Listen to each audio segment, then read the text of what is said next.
For us modern humans with our easy access to the local supermarket, it's easy to forget that throughout human history and even today, the amount of humans or the human population has been limited by our ability to get calories or get human consumable food from the land. So what I want to do in this video is give us a little bit of a framework for thinking about how humans have been getting calories from the land and how that's placed an upper limit on the number of humans that can live in any given area, or the population density of humans. So right over here, you have some gentlemen looking for food. They are hunter-gatherers. I'll say HG for short.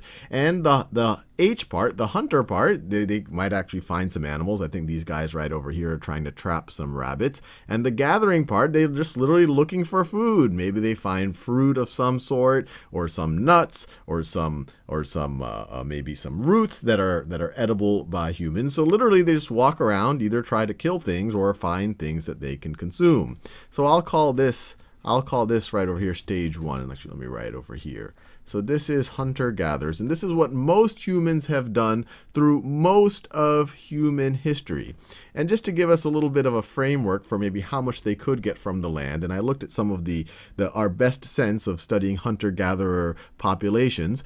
In land like this, maybe they can get about 200 calories, 200, and I'll make this whole column right over here. This whole column right over here is the amount that they could get in terms of calories per square kilometer per square kilometer per day. Now, it's obviously going to be hugely dependent on the number of animals that are there, the type of land that's there. If they're next to a stream where maybe fish are just jumping out of the stream, this number would be much higher. If they were in some type of a desert, this number would be much lower. But this is actually fairly in line with some of the studies of hunter-gatherer cultures. Now, if this is the number of calories that they can get from each square kilometer per day, how many humans can live in a square kilometer per day? Or what is the density of humans?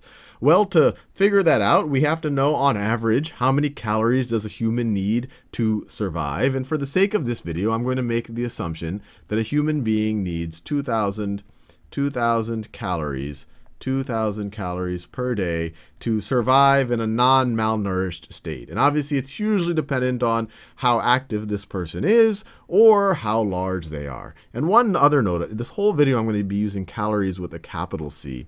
And the calories with the capital C are the calories that people are used to referring to when you go to the gym and you run on the treadmill and it says how many calories you've burned, or you look at the back of your candy bar and it says 200 calories. These are the calories I'm talking about. They are a slightly different notion than the calories that you encounter in chemistry class. Those calories are calorie with a lowercase c.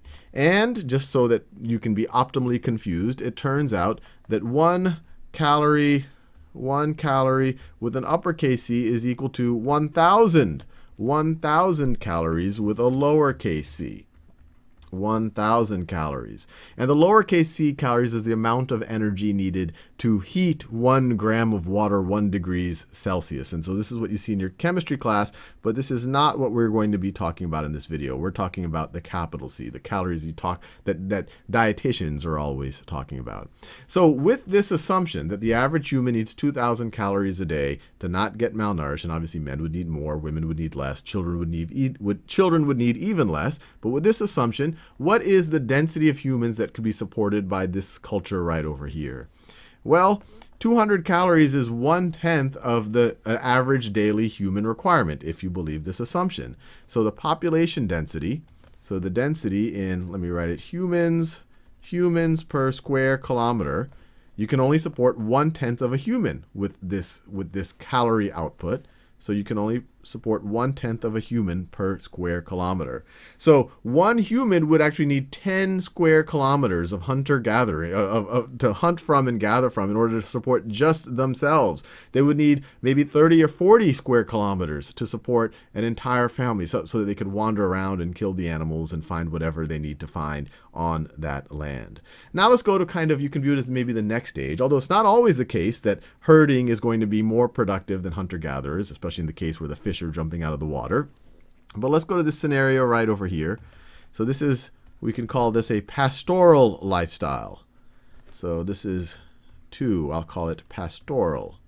And over here is the realization that, look, you have all of this vegetation that maybe humans can't consume, but there are other animals that can consume this vegetation, and they can turn those calories into calories that can be consumed by a human, and namely the calories are themselves. So this gentleman right over here, after he gets these sheep to be nice and fat, he can either eat the sheep or he can drink their milk. So one way to think about it is this cattle or these sheep right over here, by herding them and letting them eat the grass, he's turning non-human consumable calories into human consumable calories. And so for the sake of our thought experiment, let's say we get a 10 times increase in the human consumable calories per square kilometer. So now instead of 200, we're up to 2,000. And so instead of 1 human per square kilometer, we have enough calories per square kilometer per day to support 1 human. So instead of 0.1, we can now support 1 human. So in that 10 square kilometers, we can now support 10 people. And 100 square kilometers, we could now support 100 people. Now, the next stage, and I'm skipping a bunch of stages, so because you have things like subsistence agriculture and various forms, and they're not going to be equally productive, and it depends what the land is like, and it depends what the tools are at your disposal. But the next stage that I'll just kind of jump to, we can call traditional agriculture. So this right over here, let's call that traditional agriculture. And that's this one over here as well. So both of these I'm going to call traditional agriculture. And for the purposes of this video, the difference between traditional agriculture and modern agriculture. In traditional agriculture, you didn't have mechanization. So you had very primitive mechanization. You definitely did not have fossil fuel based engines. You didn't have modern pesticides. You did not have modern genetically engineered crops. But you did have some of the basic science of breeding crops and irrigating and using animals as tools. So in this stage right over here, and once again, it completely depends on where you are on the planet, how fertile the land is, how good your tools are, what crops you're actually producing. Let's assume that we got 100-fold increase in productivity. And looking at some of the historical records, it looks like, depending on, once again, where you are, that's not out of the realm of possibility. So you have a 100-fold increase.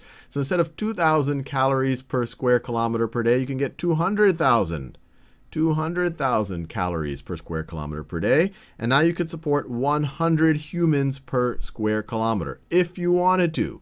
So you might not have 100 humans. One, not all the land might you not be able to farm from, or there are other limits on the population for whatever they might be. But the important thing to think about this upper bound in this traditional, if you are able to get this type of productivity from your land, and you're able to, in theory, support 100 people per square kilometer, that means if all of a sudden you have 200 people living there, maybe everyone's migrated to this land because it seems especially fertile or all the really smart farmers live there, then all of a sudden not everyone's going to be able to get 2,000 calories a day. Some people might get malnourished, other people might actually starve. There's this upper bound on the actual number of people that can be there based on how productive the land actually is.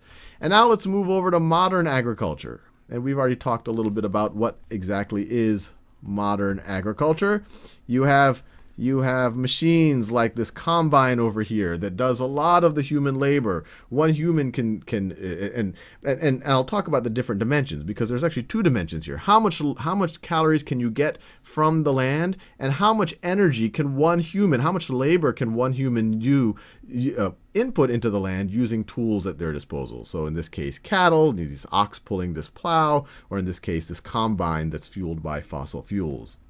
But in modern agriculture, because of all of the things, you have these amazing tools, you have genetically engineered crops, you have modern pesticides, and not everyone is a fan of all of these things, but they have hugely increased our productivity. So you have modern agriculture, and let's say that you get another factor of 10 from traditional agriculture. So now you can get 2 million calories per square kilometer per day, or you can support 1,000 humans per square kilometers. And once again, this right over here this right over here is an upper bound. And just to give a sense, and I picked these numbers just so that the numbers would be clean. I looked at some historical records. These aren't completely out of line with what it looks like humans have been able to do in the past. But to give you a sense of what human population densities look like right now and why this upper bound seems to be right about correct, in a place like the United States, so in the United States, the population density is 30 people per square kilometer. So this is 30 humans per square kilometer. In a more dense country, or significantly more dense country like India, the population density is 300 humans per square kilometer. And in the most population dense country in the world, which is where I come from, or actually I was born in New Orleans, but where some of my ancestors came from, which is Bangladesh. So there's a lot of people like me, I guess. In Bangladesh, you have a population density of 900 humans per square kilometer. And to some degree, this is a testament to the fertility of the land and whatever else. But this is pretty near the limits, depending on agricultural productivity and whatnot in the land, of modern technology. So it really makes you think, if you don't get population under control, you might end up with some of these kind of hitting the wall type of scenarios. And so the last thing I want you to think about, and this is what I referred to a little bit more, is just think about those two dimensions, because sometimes they get a little bit muddled. One is the kind of the productivity of land, and then the other is the productivity of labor, So right over here, in a hunter-gatherer, they're not getting money calories from their land, so they're right over there. And the humans have to do all the labor. They don't have animals helping them in any way. They definitely don't have robots or any type of engines helping them in any way. And so they have to spend a lot of human time and a lot of human labor doing the work, getting that productivity from the land. But as we progress, with things that aid humans, so for example, if all of a sudden you have cattle helping you, or you have other tools that help you, you get more human productivity. So less and less of human labor has to be used to get that productivity of the land. And so maybe other humans can go do other things like paint pictures or become blacksmiths or whatever. And in this direction, you get higher productivity per unit of land. And so that comes from moving from hunter-gatherer to a pastoral lifestyle, to traditional farming with irrigation, to modern farming. And so on this graph right over here, kind of tools for the individuals move us up, getting more productivity of the land move us to the right. Modern agriculture gets us right over here. So we're getting much more calories per unit land, and we're getting much more calories per unit labor. So you need much fewer, a much smaller percentage of the human population actually involved in the farming. Anyway, I'll let you go there. Hopefully that gives you at least an understanding of, the food doesn't just come from nowhere, and it really is a rate limiting factor on humanity's population.